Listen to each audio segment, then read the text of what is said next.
Olá, eu sou Noemi Carneiro, esse é o canal Amor à Palavra. Estamos estudando a carta do apóstolo Paulo aos Coríntios, estamos no capítulo 15. Hoje vamos ler mais dois versos, o 33 e o 34, arrematando então a pregação do apóstolo Paulo sobre a ressurreição dos crentes. E ele diz assim no 33, não se deixem enganar, as más companhias corrompem os bons costumes. Era um provérbio esse usado lá na época. Então, Paulo está advertindo os coríntios a ficarem distantes daquelas pessoas que ensinavam falsas doutrinas, entre elas dizendo que a ressurreição não aconteceria, ou ideias falsas, anticristãs a respeito de ressurreição. Vamos ler então agora o verso 35 em diante, que vai falar a respeito do corpo da ressurreição. Diz assim: mas alguém pode perguntar, como ressuscitam os mortos? Com que espécie de corpo virão? Que é o corpo da ressurreição.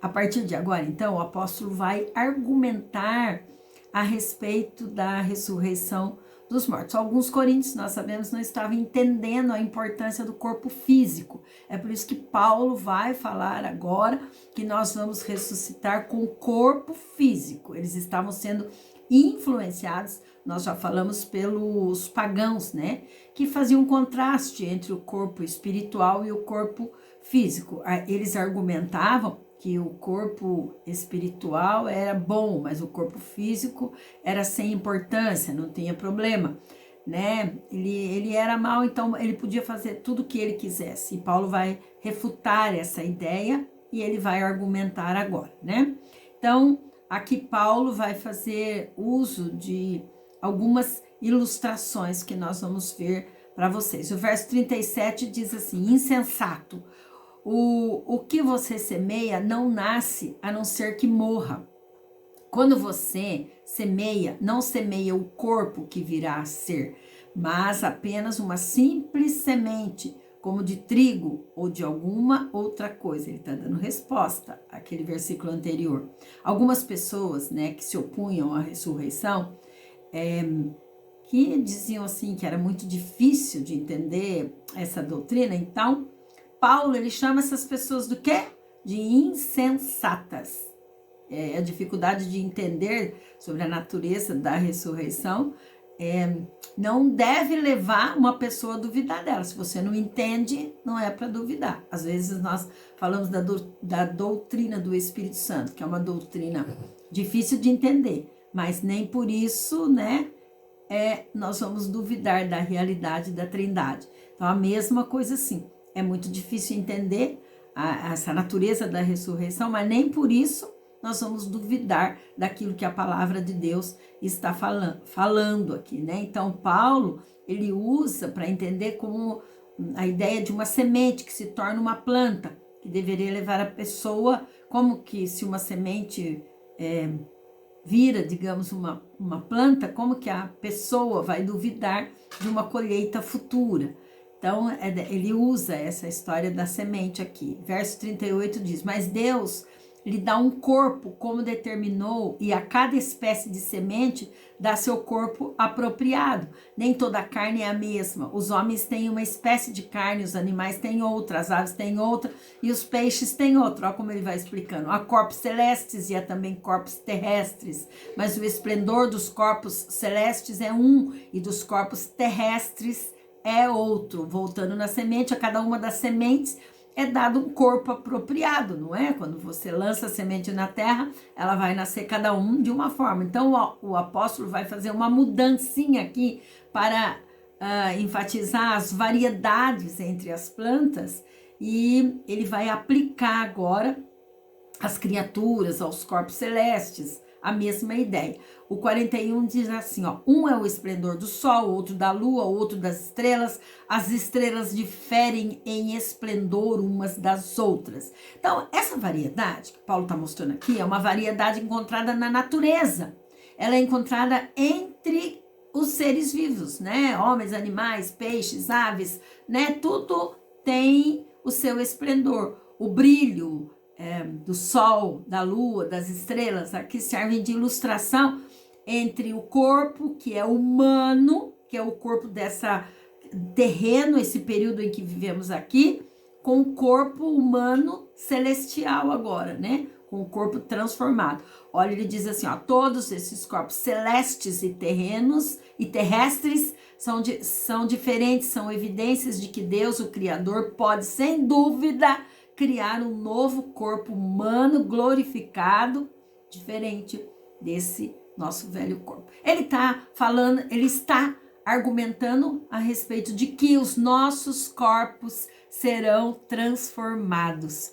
Nós ganharemos um corpo novo, um corpo onde tudo que vai acontecer na nossa vida é novo. Ele vai esclarecer agora aqui para frente. Assim será com a ressurreição dos mortos. O corpo que é semeado, né, quando morre, vai para a terra e é perecível, ele ressuscita imperecível. É semeado em desonra, olha que lindo, em desonra e ressuscita em glória. É semeado em fraqueza e ressuscita em poder. É assim como a planta, né? Surge da semente ali que foi plantada, o corpo, quando ele vai para a terra, ele é ressuscitado, um corpo de glória, né? Paulo dá essa ênfase. Olha que bonito quando Paulo fala. Então, o que vai acontecer com os nossos corpos? Ele vai da corrupção, um corpo que foi plantado, né? Quando ele desce à sepultura, ele desce um corpo corrupto, um corpo que desonra e um corpo que é fraco. E agora, quando ele ressuscita incorruptível, sem pecado, ele ressuscita em glória e poder. Veja, fazendo os contrastes, corrupção, incorrupção, desonra, glória, fraqueza, poder. É assim que vai acontecer. 44 diz, é semeado um corpo natural e ressuscita um corpo espiritual. Se há corpo natural, há também corpo espiritual. Corpo terreno, então, né, deixa suas fraquezas e na ressurreição ele vai ressuscitar incorruptível, glorioso, poderoso, um corpo totalmente controlado pelo Espírito Santo de Deus. Assim está escrito, o primeiro homem, Adão, tornou-se um ser vivente, o último Adão, um espírito vivificante.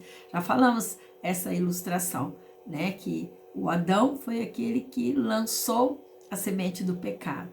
E Jesus veio trazer tudo novo na nossa vida. E agora um espírito vivo, diferente, né? Não foi o espiritual que veio antes, mas o natural. Depois dele o espiritual. Primeiro veio Adão, depois Jesus. O primeiro homem era pó da terra. O segundo homem é do céu. Os que são da terra são semelhantes ao homem terreno. Os que são do céu, ao homem celestial. Assim como tivemos a imagem do homem terreno, teremos também a imagem do homem celestial. Então, até aqui, quando nós vamos encerrar, Paulo vai falar do nosso corpo, o que vai acontecer conosco. E o que já aconteceu com aqueles seus queridos que morreram em Cristo Jesus. Olha que coisa linda, né? Na ressurreição, todos teremos corpos glorificados. Não vamos conhecer nada dessas tragédias da vida que nós vivemos aqui nessa terra, mas teremos um corpo de glória, um corpo de força, de poder, como ele está dizendo aqui. E esse versículo é lindo, né? O primeiro homem era do pó, o segundo homem é do céu. Jesus veio do céu e ele veio trazer para nós vida eterna. Como ele ressuscitou, um dia nós também morreremos, né? E vamos seremos transformados em pó da terra, mas depois nós ressuscitaremos. O nosso Deus é poderoso para fazer essas coisas que a nossa mente também não consegue imaginar. Como é que do pó vai nascer um corpo ressurreto? Mas o nosso Espírito Santo, pela sua palavra, criou o universo e todas as coisas. E ele vai nos dar um corpo glorificado, um corpo de honra. Que o Senhor te abençoe e te faça forte até aquele dia do encontro com Jesus.